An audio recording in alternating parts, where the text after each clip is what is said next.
जय गुरु. जय गुरु sir. जय गुरु.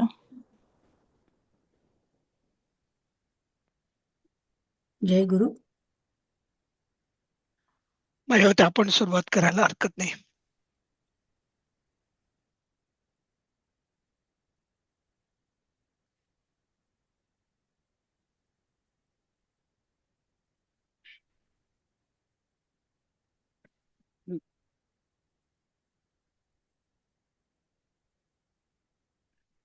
काल आपण हा घेतला होता, बरोबर आहे.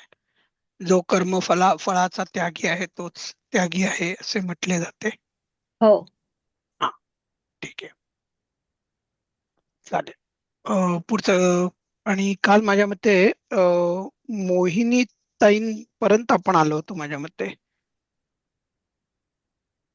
म्हणजे सुकेशा ताई झाल्या होत्या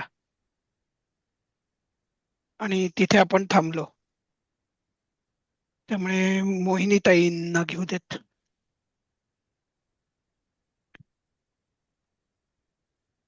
हो सर, सुभाषित वाचायचंय का? सुभाषितम. हो, आता तुम्हाला दिसतंय का ताई? हो, सुभाषित 11वं. 11वं दिसतंय. हो. हा, तर या पानावर जेवढं सगळं आहे ते सगळं तुम्हीच करायचं आहे. ओके.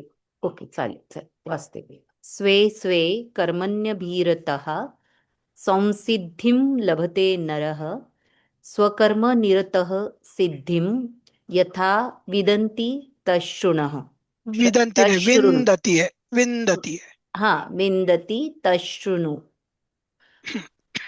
संधि विग्रह कर्मणि अधिक अभिरथ. अभिरतः. अविरतः. अन्वयः नरः स्वे स्वे कर्मणि अभिरतः संसिद्धिं लभते स्वकर्मनिरतः सिद्धिं यथा विन्दन्ति. विंदंती आहे का ताई? विनन् विन्दति हम्म. विन्दति तत शृणु. तथा आहे का? तत्, हा सॉरी, तत् शृणु. हा, बरोबर. शब्दार्थ स्वे स्वे आपापल्या म्हणजे स्वाभाविक हम्म. कर्मणी कर्मामध्ये अभिरतः तत्परतेने घडलेला हम्म. नरः म्हणजे मनुष्य संसिद्धिम भगवत प्राप्तिरूप परमसिद्धी. म्हणजे भगवत संसिद्धी. समसिद्धी म्हणजे भगवत प्राप्तिरूप परमसिद्धी. बरोबर आहे. लभते प्राप्त करून घेतो. हम्म. स्वकर्मनिरतः आपापल्या स्वाभाविक कर्मात घडलेला पुरुष हम्म. यथा म्हणजे म्हणजे ज्या प्रकारे. ज्या प्रकारे कर्म केल्याने सिद्धिम परमसिद्धी विंदती म्हणजे प्राप्त करून घेतो. हम्म. तो प्रकार शृणु, तू ऐक. हम्म. म्हणजे तू ऐक. आपापल्या अर्थ आपापल्या स्वाभाविक कर्मात तत्पर असलेल्या मनुष्यात भगवत प्राप्तिरूप परमसिद्धीचा लाभ होतो.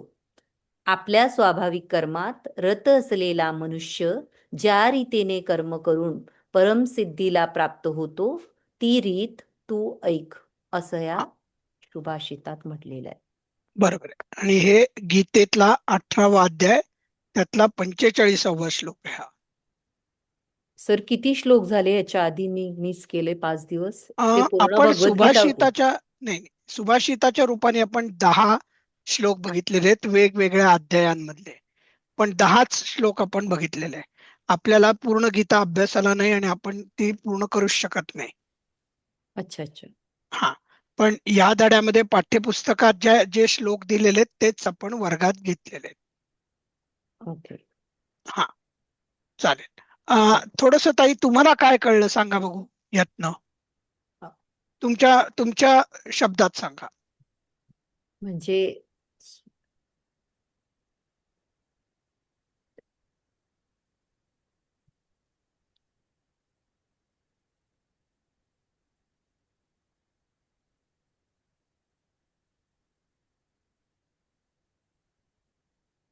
सांगा ना जो तुम्हाला आपल्या काय आपल्या वाटतंय. कर्मात म्हणजे आपलं कर्म ज्याप्रमाणे करतो म्हणजे व्यवस्थित करतो तशा तशाप्रमाणे त्याला परमसिद्धीचा लाभ होतो असा तो म्हणतो. की म्हणजे आपल्या कर्मात घडलेला जो मनुष्य असतो ज्याप्रमाणे आपलं कर्म करतो मन लावून त्या त्या म्हणजे मनुष्याला त्या त्याप्रमाणे लाभ होतो असं काहीतरी तिथे म्हणायचं आहे. बरोबर आहे. आणि ते कर्म कसं पाहिजे तर ते स्वाभाविक पाहिजे. हा म्हणजे सहज असलेलं कर्म जे असेल हा. त्या रीतीने कर्म करून तो परमसिद्धीला प्राप्त होतो. म्हणजे आपलं कर्म करून सुद्धा तो परमसिद्धीला प्राप्त होऊ शकतो, पण ते कर्म अगदी स्वाभाविक म्हणजे सहज असलेलं पाहिजे. बरोबर आहे. आणि म्हणजे सहज कधी चांगलं असलं असेल पाहिजे. की जे जे आपल्या अंगामध्ये प्रत्येक आपल्या कणामध्ये मुरलेलं आहे तरच ते स्वाभाविक होतं. बरोबर. जर का ते आपल्या अंगात मुरलेलं नसेल, आपल्या अंगी नसेल, तर नक्कीच समजावं की आपल्याला मारून मुटकून करायला लावताय. बरोबर. आणि त्यांनी कधीच आपल्याला भगवत प्राप्ती मिळत नाही. मिळत नाही. बरोबर. हा. म्हणजेच आपलं च- कर्म सहज असलं पाहिजे, म्हणजे चांगलं असलं पाहिजे आणि म्हणजे कर्म करताना आपली जी भक्ती होती ती सहज आली पाहिजे. तर मग बरोबर. आपल्याला परमसिद्धीला आपण म्हणजे किंवा आपल्याला भगवत भक्ती मिळेल. भगवत प्राप्ती होईल. हा, भगवत प्राप्ती होईल. हा. छान छान घेतलं ते. तुमच्या नंतर छायाताई आहेत कवडे.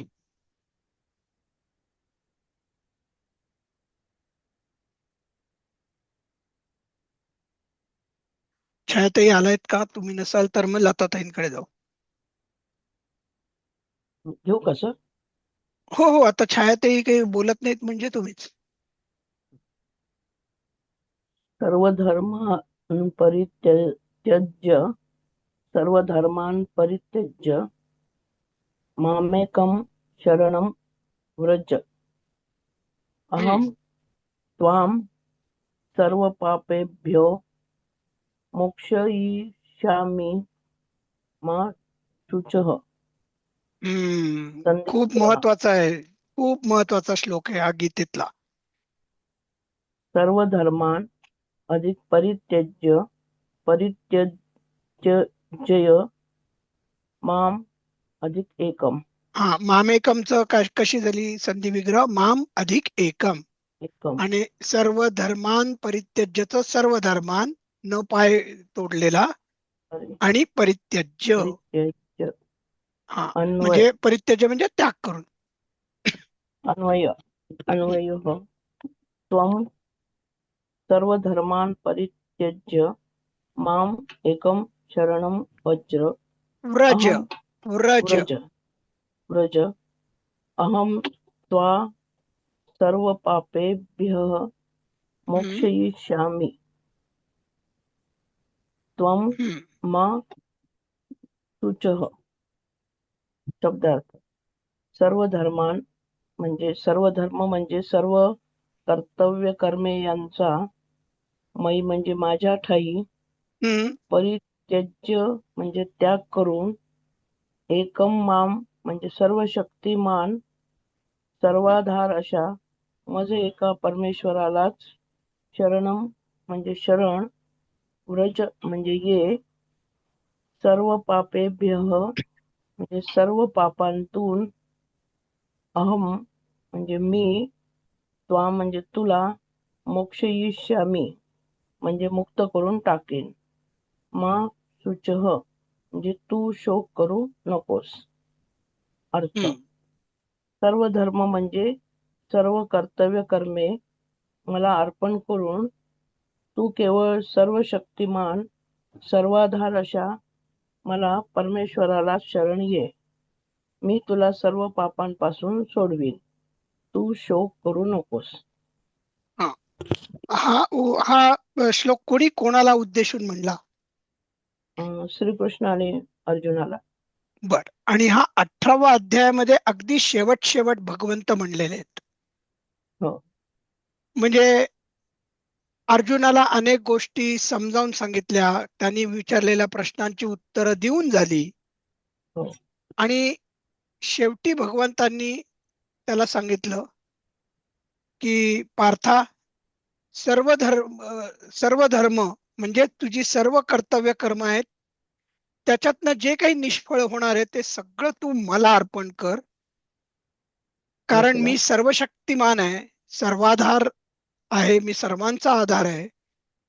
अशा मला म्हणजेच प्रत्यक्ष परमेश्वराला, कारण की त्यांनी आपलं विश्वरूप आधीच दाखवलं होतं.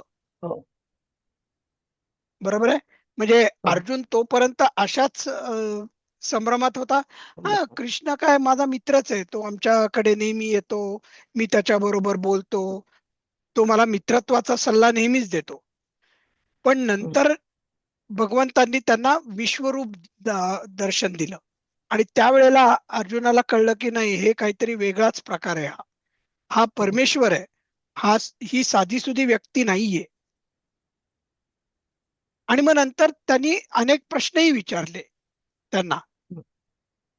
आणि शेवट 18व्या अध्यायामध्ये भगवंत म्हणले की आता मी तुला सर्व समजावलेलं आहे, निर्णय तुलाच घ्यायचा आहे पार्था. पण निर्णय जरी तू घेत असला तरी तुला कुठेतरी शोक होत असणार आहे, किंवा तुला कुठेतरी मनात भीती आहे की अरे मी हे करतोय हे बरोबर आहे का. त्याच्यावर शेवटी त्यांनी एक, ज्याला आपण फायनल वर्ड म्हणतो इंग्लिशमध्ये, तो सांगितला की आता जास्त विचार करू नकोस पार्था, सर्व कर्तव्य कर्म मला अर्पण कर, मी सर्व शक्तिमान आहे, मी सर्वांचा आधार आहे आणि तू मला शरण ये. मी तुला गॅरंटी देतो, मी तुला खात्रीने सांगतो, मी तुला सर्व पापांपासून सोडवीन. आणि तुला कुठलंही दुःख होत असेल तर त्याचा शोक तू करू नको, कारण की सर्व पाप, दुःख, सुख यांच्यापासून मी तुला मुक्ती देईन, ही मी तुला ग्वाही देतो.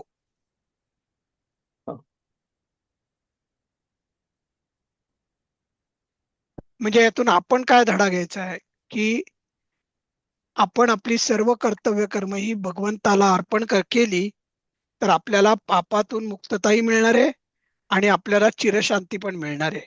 आपल्याला कुठल्याही सुख आणि दुःखाची चिंता करायचं कारण नाही, कारण की ही गॅरंटी आपल्या बोली मराठीमध्ये जरा नेहमीच्या मध्ये सांगतो, ही गॅरंटी डायरेक्टली भगवंतांनी आपल्याला दिलेली आहे, मध्ये आधे हो. कुठलाही एजंट नाहीये. हे कळायला सोपं असलं तरी वास्तव्यात आणायला खूप अवघड आहे. पण नाही, त्याच्यासाठी श्रद्धा आणि भक्ती पाहिजे ताई. तरी सुद्धा प्रत्येक कर्माचं फळ त्याला खूप प्रॅक्टिस पाहिजे. नाही, आपण पण कर्म करायचं नाही असं भगवंत म्हणलेले नाहीये, तर कधीच नाही म्हणले नाही, नाही. प्रत्येक कर्माचं पण फळ हा, देवाला व्हायचं, बरोबर आहे, त्याची त्याला अर्पण करून प्रॅक्टिस मोकळं करायलाच व्हायचं. पाहिजे. प्रॅक्टिस तर म्हणून तर आधी सुरुवात करायची आयुष्यात. आपण सगळे वय वर्ष 55, 60, 65 ला सुरुवात करतो, तेव्हा खूप उशीर झालेला असतो.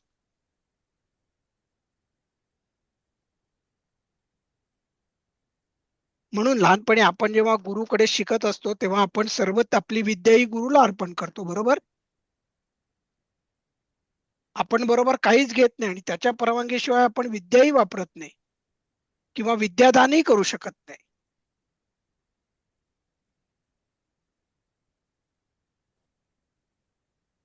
आणि आपल्याला जर माहितीये की मला मिळणारं यश आणि अपयश हे भगवंत ठरवणार आहेत, मी नाहीच ठरवणार. यश मिळालं तरी ते सर्वस्वी त्याचं आहे आणि अपयश मिळालं तरी सर्वस्वी त्याचं आहे. पण म्हणून मी त्याचा विचार करत बसून काहीच करणार नाही असं करणार नाही, कारण की माझं कर्तव्य काय, माझं काम काय ते मी करतच राहणार.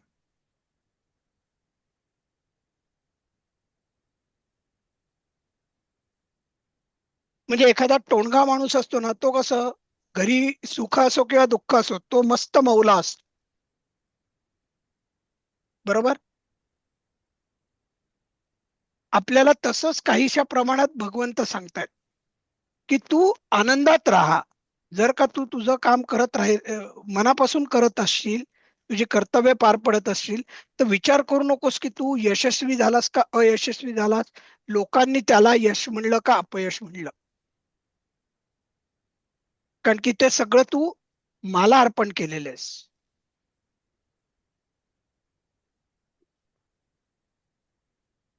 येतंय का लक्षात? हो हो. सर. हा, अवघड आहे, बरोबर आहे, कारण की आपण इतके वर्ष आयुष्यामध्ये काहीच केलं नाही, सगळं मी माझं मला करत आलो.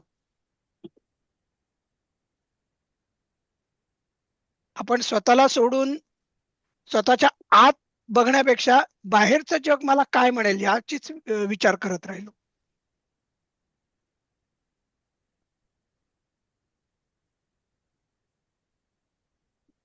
ठीक आहे, चालेल. आपण मग पुढचं घ्यायचं का सुभाषित? पण हा खूप सगळ्यात महत्वाचा आहे बरं का, आणि सगळ्यात शेवट आलेला हा श्लोक आहे 18व्या अध्यायात. पुढचं कोण घेईल आता? मोहिनीताई नाही, आता लताताई झाल्या होत्या नाही का, मग आता अपर्णाताई. हम्म. जातस्य हि ध्रुवो मृत्युर्ध्रुवं जन्म मृतस्य मृतस्य च तस्माद् हार्येऽर्थे न त्वं शोचितुमर्हसि. हम्म, संधि विग्रह तस्मात् अधिक अपरिहार्ये अधिक अर्थे हम्म, तस्मादपिहार्येऽर्थे अन्वय जातस्य हि मृत्युः ध्रुवः मृतस्य च जन्म ध्रुवम् तस्मात् हम्म, अपरिहार्ये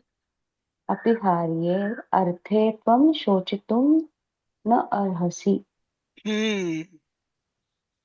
शब्दार्थ आता एक काम करा, तुम्ही शब्दार्थ वाचायच्या आधी अपर्णाताई साधारणतः ढोबळ तुम्हाला काय वाटते ते सांगा. चुकू देत, हरकत नाही. या साधारण ओळीवर ढोबळ लक्ष मला द्या. नाही सांगते, एक्झॅक्ट नाही म्हणजे कळला नाहीये, पण चुका ना, साधारण पूर्ण साधारण चुका, हरकत नाही. हो हो हो. जातस्य नाही कळलं, पण म्हणजे साधारण की मृत्यू हा एक अंत आहे एक माणसाचा, आणि मृत्यूनंतर म्हणजे ते एक टोक आहे, आणि मृत्यूनंतर पुन्हा जन्म हे दुसरं. मृत्यूस्य च जन्म ध्रुवम म्हणजे मृत्यूनंतर पुन्हा जन्म होत राहतो. त्यामुळे हम्म, अपरिहार्य अर्थे तू त्यामुळे रडत बसू नकोस असं काहीतरी असेल. बर. हा, आता त्याच्याविषयी तू तुझ्या म्हणजे कंट्रोलमध्ये ज्या गोष्टी नाहीत त्यासाठी तू रडत बसू नकोस असं. बर. हा, आता बघा, जात हम्म. धातू साधित आहे. अच्छा. जातस्य म्हणजे जन्मलेला, हा. जन्मलेल्याचा तिचा मृत्यू मृत्यू हे नक्की आहे. ध्रुव म्हणजे काय? नक्की नक्की ना, आहे. कारण की ध्रुवस्थान आपण म्हणतो ना, म्हणजे जे नक्की असतं, हम्म. कायम असतं, अटळ आढळ असतं. असतं. म्हणजे जो जो जन्मतो हम्म. त्याला मृत्यू हा आहेच.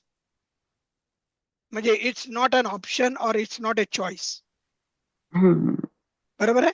जो जो हम्म. जन्मतो त्याला मृत्यू अटळ आहे, हम्म. म्हणजे ध्रुव आहे, निश्चित आहे त्याला तसंच जो हम्म. मेलेला आहे त्याला जन्म हम्म. पण नक्कीच मिळणार आहे. मिळणार आहे. हम्म. बरोबर. हम्म. मग तस्मात म्हणजे म्हणूनही अपरिहार्य उपाय नसलेल्या त्या गोष्टीच्या बाबत. आता आपला काही उपाय चालू शकतो का जन्म आणि मृत्यूच्या समोर? नाही, बरोबर आहे. आपण हम्म. पूर्णपणे हम्म. अपरिहार्य असतो, हम्म. बरोबर आहे. आपण कुठलंही ऑब्जेक्शन घेऊ शकत नाही, आपण कुठलाही कांगावा करू शकत नाही, कुठलाही विरोध करू हम्म. शकत नाही.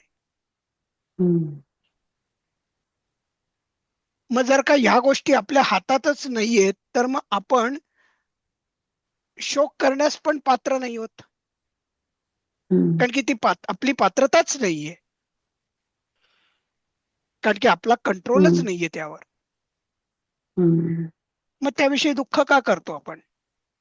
दुःख कधी हम्म. होतं की आपल्या शक्यतेत असतं, आपल्या आवाक्यात असतं आणि आपल्या हातनं ते होत नाही, मग आपल्याला वाईट वाटतं. हम्म. पण जे आपल्या आवाक्यातच नाही त्याविषयी उगाचच का आपण दुःख करत राहायचं. हम्म. आणि हेच म्हणतात. आता वाचा शब्दार्थ. हो. ही कारण वरील प्रमाणे मानल्यास जातस्य जन्मास आलेल्याला मृत्यू ध्रुवः निश्चित आहे. च तसेच मृतस्य मेलेल्याला जन्म ध्रुवम निश्चित आहे. तस्मात म्हणूनही अपरिहार्ये उपाय नसलेल्या अर्थे त्या गोष्टीच्या बाबतीत तू शोक करण्यास न अर्हसी, योग्य नाहीस. बरोबर आहे. अर्थ, कारण असे मानल्यास त्यानुसार जन्मास आलेल्याला मृत्यू निश्चित आहे आणि मेलेल्याला जन्म निश्चित आहे. म्हणून या उपाय नसलेल्या गोष्टींविषयी तू शोक करणे योग्य नाही. बरोबर. आपली ती पात्रता नाही. अर्हता म्हणजे पात्रता. ऐकलाय का शब्द कधी? हो, ऐकलाय. हा, तोच इथे वापरलाय. अर्हसी म्हणजे पात्र असणे आणि न अर्हसी म्हणजे तू पात्र नाहीस.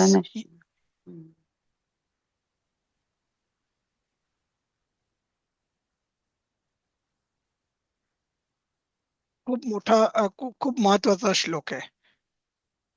कारण की आपण जन्म आणि मृत्यू बद्दल खूप आनंदही साजरा करतो आणि मृत्यू झाल्यानंतर खूप दुःखही करत बसतो. म्हणजे याचा अर्थ असं नाही की मृत्यू झाल्या तुम्ही आनंदाच्या उकळ्या तुम्हाला फुटायला पाहिजेत. पण दुःख होणं साहजिक आहे. पण किती वेळ शोक करत बसायचा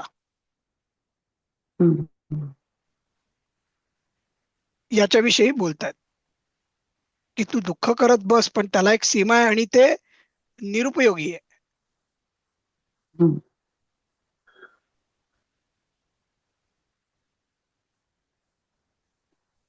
चालेल, पुढे जायचं आपण. निशिगंधाताई घेता? घेते. विहाय कामान् यः सर्वान् पुमांश्चरति निःस्पृहः निर्ममो निरहङ्कारः स शान्तिमधिगच्छति. संधी विग्रह पुमान् अधिक चरती, तसंच शांतीम अधिगच्छति. अन्वय, यः पुमान् सर्वान् कामान् विहाय निःस्पृहः निर्ममः निरहंस आहे ना, कुठला निरहंकार? निरहंकार चलती सहा शांतीम अधिगच्छति. शब्दार्थ, सर्वान म्हणजे संपूर्ण, कामान म्हणजे कामनांचा, विहाय म्हणजे त्याग करून, यह म्हणजे जो, पुमान पुरुष, निर्ममः ममतारहित, निरहंकारः अहंकार रहित, च म्हणजे आणि, निस्पृहः म्हणजे स्पृहा रहित होऊन, चरती म्हणजे वावरत असतो, सहा तोच पुरुष, शांतीम शांती प्रत, अधिगच्छति म्हणजे प्राप्त होतो, म्हणजे शांती प्राप्त करून घेतो. अर्थ, जो पुरुष सर्व कामनांचा त्याग करून ममता, अहंकार आणि इच्छा टाकून राहत असतो त्यालाच शांती मिळते.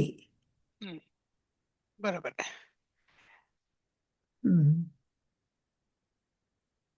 बघा, सर्व कामनांचा त्याग करायचा आणि ममता पण ठेवायची नाही, अहंकार ठेवायचा नाही आणि इच्छाही ठेवायची नाही, आणि तरच शांती मिळते. आता आपण विचार केला तर आपल्याला एका आईला का शांती मिळू शकत नाही? कारण की तिला तिच्या पोरांविषयी खूप ममता असते, अनावर ममता असते. म्हणून बघा, आईला कधीही मरण शांततेत मिळत नाही.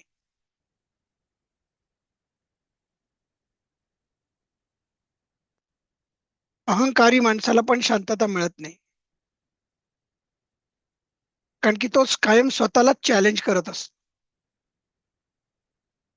अरे मी एवढा मोठा आहे, मी त्याचप्रमाणे केलं ना, आणि इतर मला तसेच माझं कौतुक करत असतील ना, मला कायम श्रेष्ठ म्हणतील ना, याच चिंतेत चिंततेत चिंतेत तो असतो.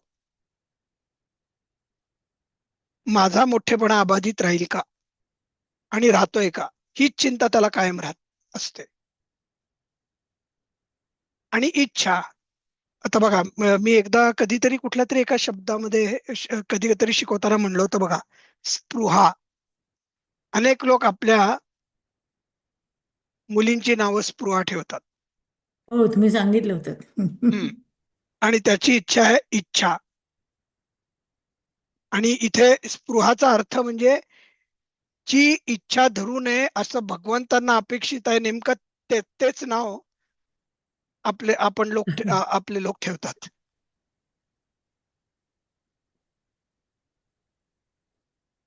त्याच्यात भगवंतांनी शांतीचं मर्म सांगितलंय.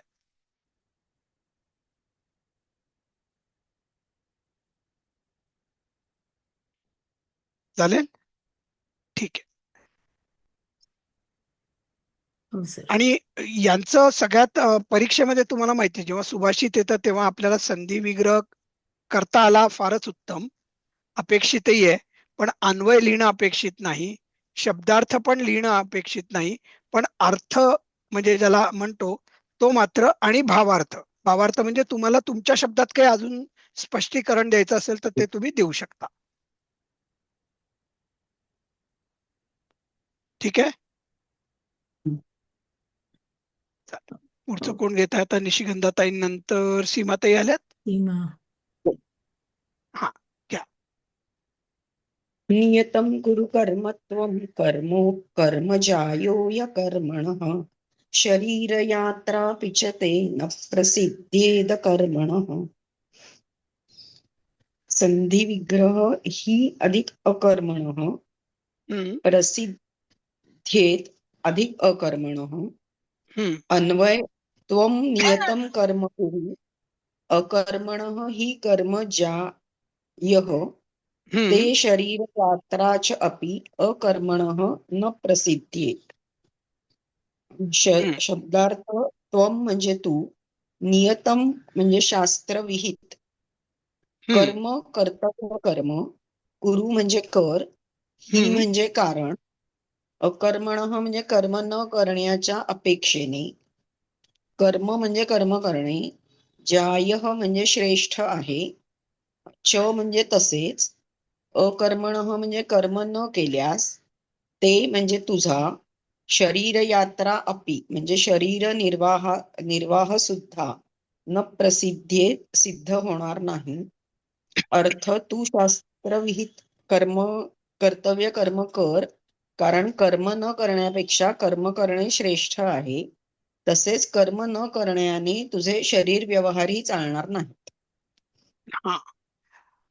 आता बघा इथे नियतम. नियतम म्हणजे नियत कर्म. आपल्याला जे शास्त्रावर आधारित असं अपेक्षित कर्म आहे ते. म्हणजे बघा किती मोठा आहे. नियती म्हणजे जी शास्त्रावर आधारित काही घटनांचा, काही क्रियांचा क्रम ठरलेला आहे, त्याला नियती म्हणतात. आणि शास्त्राधारित आहे. इथे कुठेही ज्याला म्हणतात ना की रॅन्डमनेस नाहीये. त्याच्या मागे काहीतरी शास्त्र आहे. आणि म्हणून असंच कर्म तू कर, म्हणजे जे शास्त्रावर आधारित आहे ते शास्त्रांनी घालून दिलेलं आहे असं कर्म सांगितलेलं आहे, डिक्टेट केलेलं आहे, असं कर्तव्य कर्म तू कर. कारण कर्म न करण्यापेक्षा कर्म करणं श्रेष्ठ आहे. म्हणजे असेल हरी तर दिल खाटल्यावरी असं समजायचं आणि काहीच करायचं नाही. त्यापेक्षा काहीतरी करून त्याच्यामधनं जर का आपण आपल्या स्वतःचा उद्धार किंवा इतरांचा उद्धार करायचा प्रयत्न केला तर ते जास्त श्रेष्ठ ठरेल. आणि मी इथे उद्धार हा शब्द वापरतोय बरं का. आणि जेव्हा प्रगती आपण म्हणतो तेव्हा प्रगती ही आध्यात्मिक प्रगती असते. आपल्याला कलियुगात फक्त भौतिक आणि आर्थिक प्रगती माहिती आहे, पण आध्यात्मिक प्रगती आपण विसरलो. आणि पुढे काय भगवंत म्हणले की तसेच कर्म न करण्याने तुझे शरीर व्यवहारही चालणार नाही. म्हणजे आता सकाळी उठलो तर तुम्हाला संडासला लागते, बाथरूमला लागते, तर तुम्हाला जायलाच पाहिजे ना. तुम्ही उठल्यानंतर नियंत्रित वेगाने श्वासोश्वास चालूच ठेवायला लागतो. तुम्हाला सकाळी उठल्यावर व्यायाम केला नाही तर तुमचं शरीर एक दिवस काम करायचं थांबेल. म्हणजे तो शरीर व्यवहार झाला. शरीराला व्यायाम देणे, तहान लागल्यावर पाणी पिणे हा शरीराचा व्यवहार आहे. त्याशिवाय शरीर चालू शकत नाही. म्हणजे प्रत्येक क्रिया ही कर्मच आहे. त्यामुळे आपण बघायला गेलो तर आपण कर्मयोगीच आहोत. फक्त आपलं जे कर्म आहे ते आपल्या आत्मोद्धारासाठी करतोय का जनोद्धारा करता करतोय.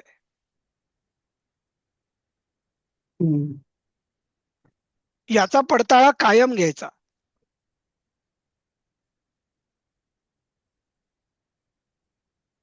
ठीक आहे, येत आहे हो. लक्षात काय म्हणायचंय भगवंतांना.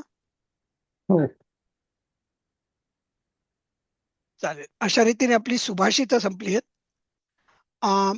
व्याकरण जास्त नाहीये त्यामुळे याच्यामध्ये आपल्याला भावार्थ मात्र तुम्हाला जितका जास्त चांगला लिहिता येईल तेवढा लिहायचा प्रयत्न करा. ठीक आहे. तरी दशमः पाठ. हा बोला. ही जेवढी सुभाषित आपल्याला दिलेली आहेत हो, तेवढ्यातूनच लिहायचे का अजून नवीन पण पाहिजे आहेत? नाही नाही नाही, अभ्यासक्रमामध्ये एवढीच आहेत आणि अभ्यासक्रम एवढीच येईल याच्यावरच का? येणार आहे तुम्हाला. यातच येईल ना? हा, हो ठीक हो, आहे. अजिबात नाही दुसरी कुठली बाहेरची येणार. चालेल, आता आपण लोकोक्ती म्हणजे काय म्हणी थोडक्यात मराठी मधल्या, बरोबर आहे, ते बघणार आहोत आता आपण. हम्म? चालेल, आता कोणाचं झालं होतं? सीमाताई माझं. सोनसाळ्यांचं ना. मग आता हो. विद्याताई तेंडुलकर आहे. संस्कृत लोकोक्तिया हम्म न क्वापि सरलेन पदम विधीयते. हम्म अर्थ, सीधी अंगुली से घी नहीं निकलता. हम्म कारण कुठे कुठे एक पाऊल सुद्धा सरळ मार्गाने पडत नाही. हम्म. प्रयोग वाचा आता. प्रयोगः क्वचित् कार्यसाधने कुटिलतायाः अत्यावश्यकता भवति, यतो हम्म न क्वापि सरलेन पदं विधीयते. हम्म काही वेळा एखादे कार्य पूर्ण करताना कुटिलपणा आवश्यक असतो, कारण कुठे कुठे एक पाऊल सुद्धा सरळ मार्गाने पडत नाही. हा, म्हणजे भगवान इथे परत एकदा आपल्याला कृष्णाचा आणि चाणक्याचा चतुरपणा लक्षात येतो बघा, की सगळ्याच ठिकाणी आपल्याला सरळसोटपणे गोष्टी घडवून आणता येत नाहीत. आणि तिथे आपल्याला कुटिलता वापरावी लागते आणि ती अत्यावश्यक पण असते, कारण की त्याच्यामुळे सर्वसामान्यांचं भलं होणार असतं.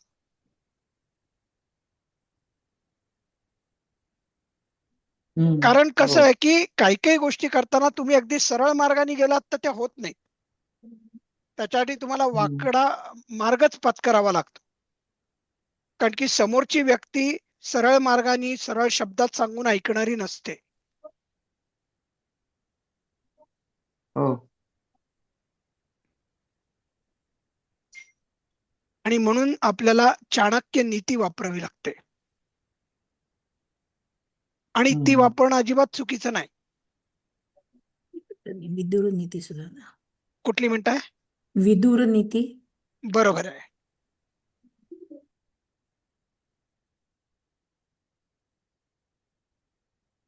पुढचं घ्या. कोण घेत आहे आता?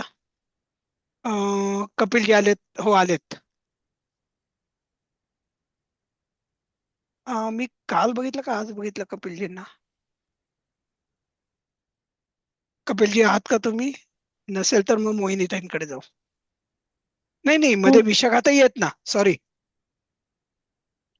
कपिलजी नसतील तर विशाखाताई. पुढचा हा, दोन क्रमांक 2. हा. न निश्चितार्थ द्विरमन्ति धीरः. धीर मनुष्य अपने निश्चय से विचलित नहीं होते. धैर्यवान लोक हे दोनदा झालं. ठरवलेले कार्य थांबवत नाहीत. ते दोनदा झाले, बरोबर आहे.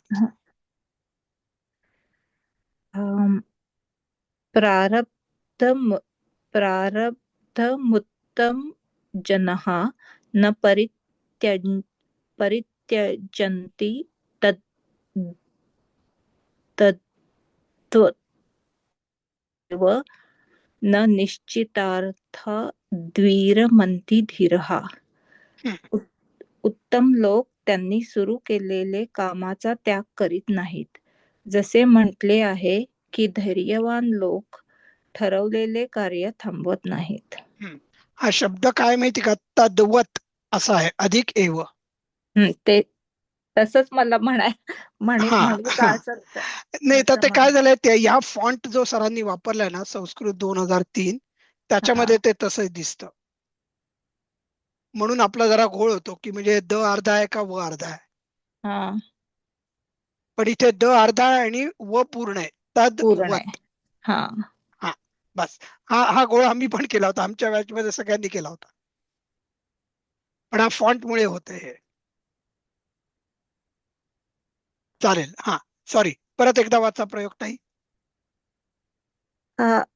प्रारब्धमुत्तम जनः न परित्यजन्ति तद्वदेव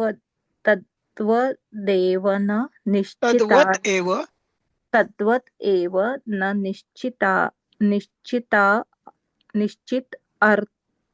निश्चितार्था द्विरमन्ति धीराः. हा, मराठीत आता वाचा पुढे. उत्तम लोक त्यांनी सुरू केलेले कामाचा त्याग करीत नाहीत. असे म्हटले आहे की धैर्यवान लोक ठरवलेले कार्य थांबवत नाहीत. बघा, उत्तम लोक जेव्हा एखादं काम सुरू करतात तेव्हा त्यांनी त्याच्या आधी सगळा विचार केलेला असतो की हे चांगलं काम आहे ना, यांनी लोकांना अपाय होणार नाही ना, यांनी सगळ्यांचा उद्धार होईल ना, सगळ्यांना प्रगती होईल ना, सगळ्यांचा विकास होईल ना, असं ज्या क्षणी त्यांना कळतं त्यावेळेला ते त्या कामाचा सुरुवात करतात. आणि एकदा सुरुवात केला की त्याचा तो त्याग करत नाही. मग मात्र हाती घ्याल ते तडीसण्या, हे ब्रीद वाक्य मनात कोरून ठेवतात आणि पुढे जातात. तसंच धैर्यवान लोक काय करतात? चांगलं कार्य ला सुरुवात करतात आणि मग नंतर कितीही संकट आली तरी ते डगमगून जात नाही. उत्तम उदाहरण म्हणजे स्वातंत्र्यवीर विनायक दामोदर सावरकर.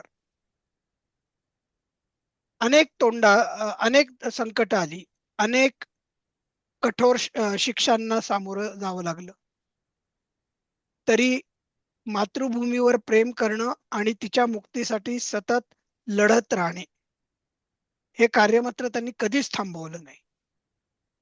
किंबहुना आपल्याला स्वातंत्र्य मिळाल्यानंतर देखील जेव्हा देशाची अवस्था त्यांना, जेव्हा देश योग्य मार्गावर जात नव्हता, त्याही वेळेला त्यांनी त्यांचं काम सुरूच ठेवलं, समाज सुधारणेचं. तीच गोष्ट लोकमान्य टिळकांनी पण केली आणि तीच गोष्ट वासुदेव बळवंत फडक्यांनी पण केली.